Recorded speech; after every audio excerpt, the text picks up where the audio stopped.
이번에는 KBS 충주 스튜디오 연결해 북부권 소식 살펴보겠습니다. 박은지 아나운서 전해주시죠. 네, 충주입니다. 충주댐이 건설된 지 올해로 40년이 됐습니다. 수자원 확보와 전력 생산에 큰 역할을 하고 있는데요. 일대 개발 규제 등의 피해도 적지 않습니다. 그 실상과 과제를 차례로 보도합니다. 먼저 수만 명이 강제 이주하는 희생으로 건설된 충주댐의 역사를 진희정 기자가 짚어봅니다. 4대강 유역 종합개발계획의 하나로 시작된 충주 다목적 댐 건설이 5년째 공기에 접어들면서 1978년 시작돼 꼬박 7년이 걸린 충주댐 건설 공사는 중부 내륙 지역의 지도를 바꿔놨습니다. 충주와 제천, 단양, 100여 개 마을이 물에 잠겨 7,100여 가구가 고향을 떠나야 했습니다. 90km 넘는 도로와 10km 가까운 기찻길도 자취를 감추게 돼 도로와 철도를 더 높이 내는 작업이 함께 이뤄졌습니다. 조상 대대로 살아온 생활의 터전이 물에 잠기는 것은 안타까운 일이지만 85년 말 완공될 충주 다목적 댐과 길이 447m, 높이 97.5m에 물구름만 27억 5천 제곱미터에 달하는 우리나라 최대 다목적 콘크리트 댐으로 건설됐습니다. 단양은 당시 군청 소재지가 수몰된 탓에 신단양으로 불리는 지금의 단양읍 일대가 새로 조성돼 2년여 동안 대대적인 이주가 이뤄졌습니다. 3대가 함께 살던 터전을 잃은 장석준 씨는 보상비 500만 원에 그보다 더 많은 빚을 내고서야 새 보금자리를 얻을 수 있었습니다. 항상 집이 눈에 선하거든. 저 모태가 내 집이구나. 여기서 보상받아 살 그게 못 되고 이래가지고 딴 데로 가신 분들도 많아요. 충주와 제천에서는 섬처럼 변한 선산의 조상 묘라도 살필 수 있게 배편을 지원하는 수몰민 모임 숭조회가 30년 넘게 운영되고 있습니다. 별도의 선착장 없이 묘소 가까이 수몰민을 데려다주는 정박지만 150여 곳. 제천 지역 수몰민인 김영철 씨가 길잡이로 활동하면서 사라져가는 고향의 기억을 되살려주고 있습니다. 저희들은 고향을 떠나가지고 좀 억울한 면도 있지만은 이 충주 댐물 때문에 여러 지역에서 혜택을 보는 것으로도 지금 그냥 만족하고 있습니다. 충주댐 건설로 강제 이주한 주민은 공식 집계된 것만 3만 8천여 명. 수자원 확보와 홍수 조절, 전력 생산 등 댐이 주는 혜택은 수몰민과 지역의 희생이 있었기에 가능했습니다. KBS 뉴스 진희정입니다.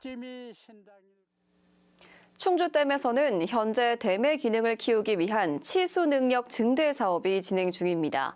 산업화 시대 충주댐은 용수 공급과 전력 발전 등 국가 기간 산업의 밑거름이 됐는데요. 하지만 지난 세월 풀지 못한 그리고 앞으로 댐이 존재하는 한 해결해야 할 과제를 짚어봤습니다. 이어서 천춘환 기자의 보도입니다. 충주댐 수문 옆으로 들어선 고속도로 4차선 폭보다 넓은 세계 최대 규모의 수로입니다. 댐을 우회하는 400m 넘는 수로 터널 3개가 뚫리면 초당 11,000톤을 방류할 수 있습니다. 기존 방류량의 65% 수준으로 극한 호우에도 댐이 버틸 수 있도록 치수 능력을 키우는 공사 현장입니다.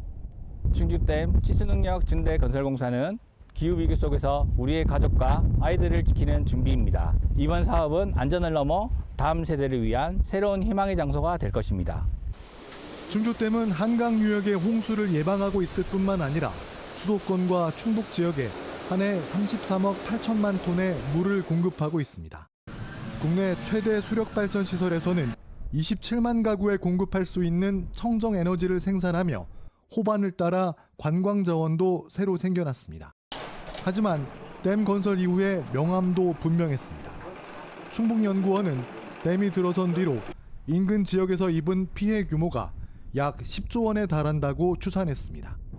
인공호수 때문에 지역 간 동선이 멀어지며 비용이 늘었고 잦은 안개가 농사에 악영향을 끼쳤다는 분석입니다. 댐의 기능을 어떻게 활용을 해서 지역 경제에 혜택을 줄 것인가라고 하는 것까지 같이 고민을 하고 있거든요, 선진국은. 근데 이제 우리는 그렇지가 못한 거죠. 친환경적인 개발을 또 두려워하는 그런 상황이에요. 지역과의 상생 노력에 더해 충주댐은 산업구조 전환과 기후위기 대응을 위한 과제를 앞두고 있습니다. 실시간 데이터를 기반으로 가상현실을 활용하는 첨단 물 관리 기술을 비롯해 막대한 공업 용수가 쓰이는 반도체 등 첨단 산업 지원을 위한 기반 마련 등입니다. 충주댐의 가치가 더욱 커진 만큼 디지털 트윈 등 첨단 물 관리로 시대 요구에 응답하고 미래를 철저히 준비하겠습니다. 40년 동안 국가 기반이자 남한강 유역의 젖줄 역할을 해온 충주댐이 미래형 댐으로서의 전환을 준비하고 있습니다. KBS 뉴스 천춘환입니다. 다음 소식입니다. 구교림 지하를 무단으로 점유한 충주 화록동굴의 시설 철거 등 행정 대집행이 잠정 중단됐습니다. 청주지방법원은 화록동굴 운영업체가 신청한 행정대집행 집행정지에 대한 결론이 나올 때까지 산림청의 행정대집행을 임시 중단하도록 직권 결정했습니다. 행정대집행이 실제 이루어질지는 오는 27일 업체 측의 신문 결과를 토대로 결정됩니다. 현재 법률로는 화록동굴의 사례처럼 폐광산을 관광산업에 활용 규제할 근거가 없는데요. 산림청과 충주시는 법률 제정을 통한 문제 해결이 우선이라는 입장을 유지하고 있습니다. 충주의료원과 강원도 원주 세브란스 기독병원이 신속한 전문 치료를 위해 원격 중환자실 진료 협력 시스템을 구축합니다. 충주의료원과 거점병원인 원주 세브란스 기독병원은 중증 환자 등에 대한 현장 진료와 환자 상태 정보를 실시간 공유해 자문 협진하게 됩니다. 두 병원은 보건복지부의 지원을 받아 관련 시스템을 구축해 2026년 10월부터 본격 운영할 계획입니다.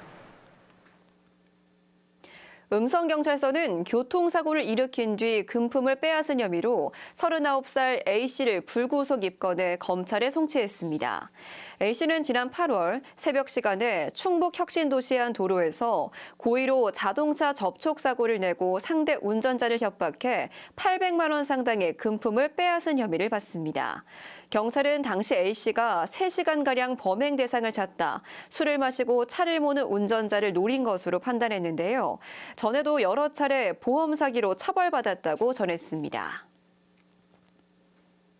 단양군은 기후변화와 고령화에 대응해 첨단 사과 생산 기반을 구축한다고 밝혔습니다. 단양군은 노지 사과 재배 농가 7곳에 2억 8천만 원을 지원해 토양 수분 센서와 과원 통합 제어기 등 정보통신 기술을 접목한 자동 생육 관리 설비를 갖추도록 할 예정입니다. 또 작업 부담은 줄이고 수확 효율은 높이도록 나무를 여러 축으로 나눠 키우는 다축형 과원 조성도 지원할 계획입니다.